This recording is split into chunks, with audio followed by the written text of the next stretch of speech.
think that New Japan has to do in order to successfully expand into the United States? Well, I mean, they're doing a lot of it now. I mean, they're very smart in having a lot of foreigners on the show. And, you know, if you look at that top mix, it's Omega, it's the Bucks, it's Cody, and then it's Okada, Tanahashi, Naito, Hiromu. I mean, there's a kind of a core group of Japanese, and there's a core group of foreigners. And if you're going to try and make it in the States, you need, the native guys. It was a very controversial move for them to bring this guy called Harold May from the Netherlands as the president of New Japan. Think about that. A guy from the Netherlands, I believe that's a Dutch guy, a Dutch president for New Japan Pro Wrestling. Of the whole company? Yeah, he's the CEO and absolutely. president. Yep. Wow. Wow. And Rocky knows, and Sean, you know how unbelievable that is. We have never seen anything like that before of a gaijin, which is a detrimental term, by the way, in Japanese language. Are we? Are we? Is that derogatory now? Are we? Should we be offended by that? I think it always had a little bit of a slant to it, didn't it, Rocky? Is it kind of a little bit of a bad word? Yeah, I think so. Yeah. I thought we were. But I think it was kind of accepted just as like in the wrestling world, like as wrestlers, like. Yeah, I never took offense to it. I always thought Round Eye was the one they used to call us. That's only. But what I'm saying is the fact that there's a foreigner in charge of the company now tells me that they're very serious about doing some international movements, because I'm not sure his exact, I'm sure Rocky can tell you more than I can, but he turned around a giant toy company. He was the head of Coca-Cola in Japan, and he's an internationally thinking guy. Does he know much about wrestling? I don't think so. He'll learn very quickly, especially if he tries to go into the States, because Vince, once he gets on Vince's radar, Vince will try and they'll try and kill New Japan. That's just how Vince is. Yeah. I don't know if he can, but I do know that they got to be very smart with the moves that they make. It's just like Ring of Honor going in and announcing that they're going to do a show at Madison Square Garden. I mean, Sean, as soon as I saw that, I'm like, they're not doing a show at Madison Square Garden. Yeah. There is no freaking way. Because as soon as Vince hears about that, he's going to make a call and get that shit snuffed out pretty damn quick. And lo and behold, a week later, guess what happens? It got snuffed out pretty damn quick. Yeah, it did. I wonder if the AAA show will get snuffed out. I would bet that would get snuffed out too, because what I think is if there wasn't an exclusive deal with WWE before all this happened, I bet you there is one now. Yeah, for sure. The Madison Square Garden is Vince's backyard. From his grandfather to his dad to now. There's not going to be a pro wrestling show in Madison Square Garden as long as Vince McMahon is alive. That's the way I really feel about it. The closest thing they had was that AAA show at the Paramount and the theater on the side. Yeah, I think WCW might have done a show there well at some point, but as far as getting into that big arena, there's no way. And I think there's a lot of arenas around the country that will probably, that New Japan might experience the same issues with if they start getting a little bit too big. So we'll see what happens. I think that they have potential, because here's the thing.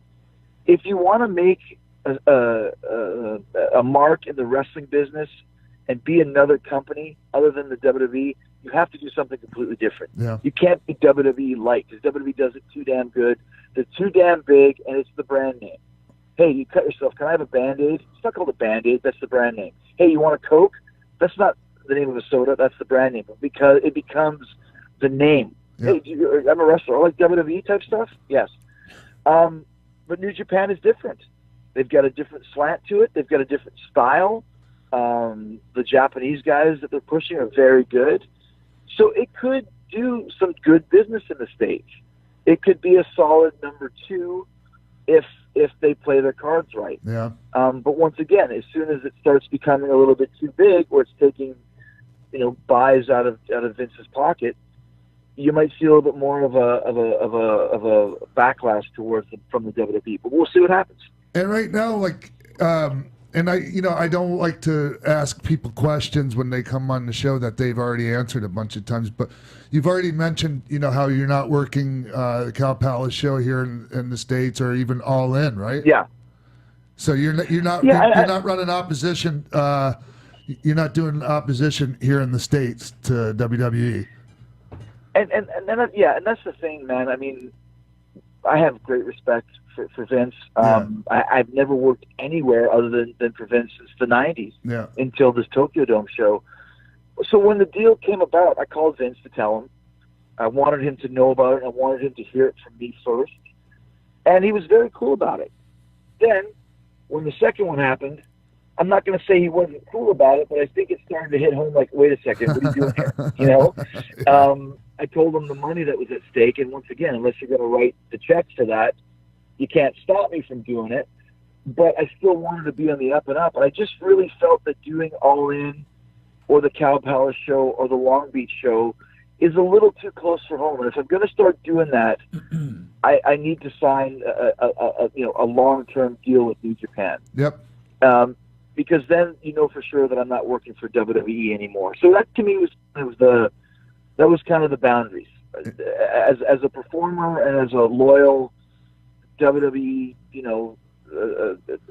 cornerstone or whatever I am, working over in Japan is another universe. Hey, man, working here, what's that? Your body's holding up pretty good, man. That was the next thing I was going to say. Like, you have a good few more years at least left in you. Well, and I'm the type of guy that I always said, like, if I feel I can't go out there and have the best match on the show, then I won't do it anymore. And the Kenny Omega match, I never worked with Kenny before. Yeah. Here we are. If you're going by people that watch the show, that was the best match on the show. Naito match, the greatest match of all time, Okada and Omega, but guess what number 2 was? Yeah. Naito Jericho. I'll take it. That's a good place to be. So, yes, I do have I have a few years of working 180 shots a year? I don't think so. Do I have a few years of working the shots that mean something to me and picking and choosing? Absolutely. And still being able to go out there and be the Chris Jericho that I want to be. I do have a few more years. I do feel great. I started doing yoga years ago, and I also started not being full-time basically back since 2007. Yeah. I come and go, and I think that's one of the reasons why it keeps my mind, my body sharp, but more importantly, it keeps my mind sharp. Because when you start getting burned out in this business, that's when things start going wrong. So it's exciting to me right now. And and one of the things that sticks out to me, Chris, when I'm watching your match, like your match with Naito, like when was the last time you had a match prior to that? Well, it's kind of funny. I had a match in July of 17 on SmackDown. Yes. My next match was January of 18 at the Tokyo Dome. Yeah.